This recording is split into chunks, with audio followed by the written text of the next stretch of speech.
What's going on, everybody? Corey James here, and today we are going to dive into the mystery of a recently discovered ancient complex that is currently being excavated by archaeologists. And what they have uncovered so far is not only forcing scholars to basically rewrite human history, it could also prove that one of our oldest, greatest stories ever told is actually true. So let's not waste another minute. Let's dive into this mystery and let's get to it.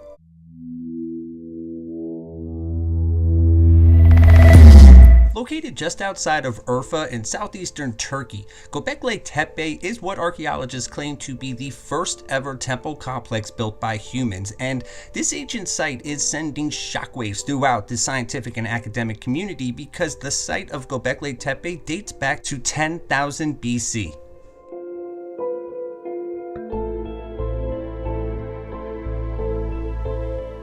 Now, this is a time period known as the pre-pottery age, a time period in which scholars say human beings are just entering their hunter-gatherer phase and do not even possess the ability to create pottery.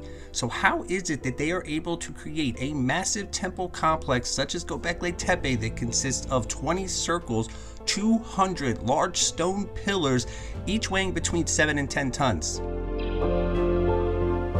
Now, interestingly enough, Göbekli Tepe was originally discovered back in 1963 by the University of Chicago as they were conducting a land survey. However, they mistook the top of the stone pillars for medieval gravestones and of little significance. It wasn't until 1995 when German archaeologist Klaus Schmidt decided to do a little bit more research and travel to this ancient site himself. And as he slowly started to remove the sand and dirt that surrounded these stone pillars, he began to uncover what some have claimed to be the greatest archaeological discovery of all time.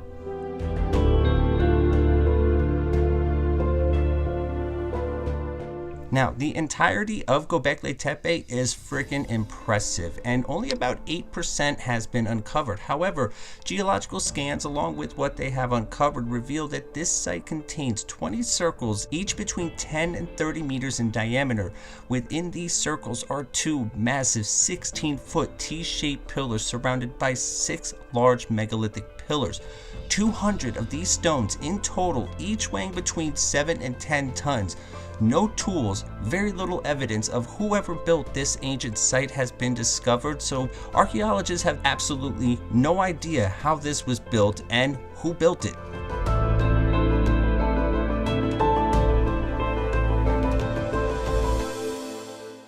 This is not the greatest mystery. The greatest mystery is the fact that this site was intentionally buried under hundreds of feet of sand, dirt, and rubble by whoever created it. So they created it, and then when they left, buried it under hundreds of feet of sand, dirt, and rubble. This is 12,000 years ago, so where do we begin? Well, let's look at these massive pillars, some of them completely bare, while others contain beautiful carvings of all sorts of animals, and the rest seem to depict human hands crossing over what seems to be the navel of a human body. However, there are no depictions of humans themselves within the entirety of Göbekli Tepe, so let's assume that this complex was constructed as a shrine for these animals and their importance and significance. Interestingly enough, there is another holy site that lies just 430 miles away from Göbekli Tepe, and it too placed a huge importance to animals and their significance to life, and this site is Mount Ararat, the final resting place of Noah's Ark.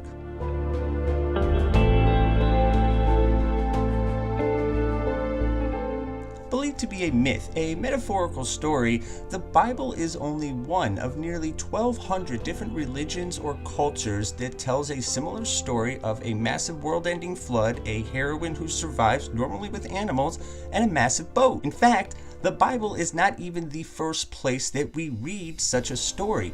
That distinction goes to the Epic of Gilgamesh, which comes from the ancient Mesopotamian culture in ancient Mesopotamia, which, interestingly enough, is also located within the same region just 450 miles south of Göbekli Tepe. Coincidence is coincidence, however, there's a lot of coincidences here, and it is very intriguing.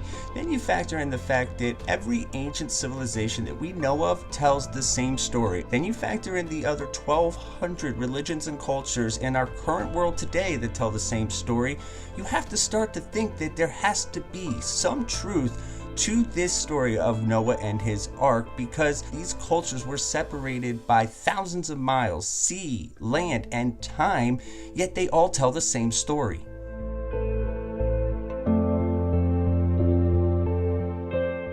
Now, if you're still not just a little bit intrigued or even a little bit convinced, what if I told you the CIA back in 1949 photographed a massive boat on the top of Mount Ararat? Known as the Ararat Anomaly, it was originally photographed during an aerial reconnaissance mission in 1949 and has since been photographed numerous times by the CIA as well as other international governments, satellites, and corporations. And in addition to these photographs, we even have a little bit of video evidence from expeditions that traveled to Mount Ararat, went into this seemingly looking large boat, and recorded what we're seeing here. Now, of course, they can always be fake, they can always be hoaxes, so you can't take it as 100%. However, this video looks pretty damn legit and it's very intriguing, and even if you remove this video from the equation, there are still a lot of coincidences, a lot of mystery that surrounds the ancient site of Göbekli Tepe and the surrounding area. But this is just my opinion, these are just my thoughts.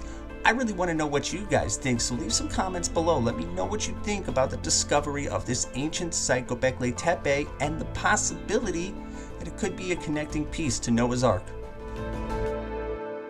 That's going to do it for me on this one, guys. Thank you so much for coming by, checking out my video. I am still super new at this whole YouTube thing, and I would really love to grow this channel, so if you could, massive favor, that icon that probably just clicked right over here, right there, you see it?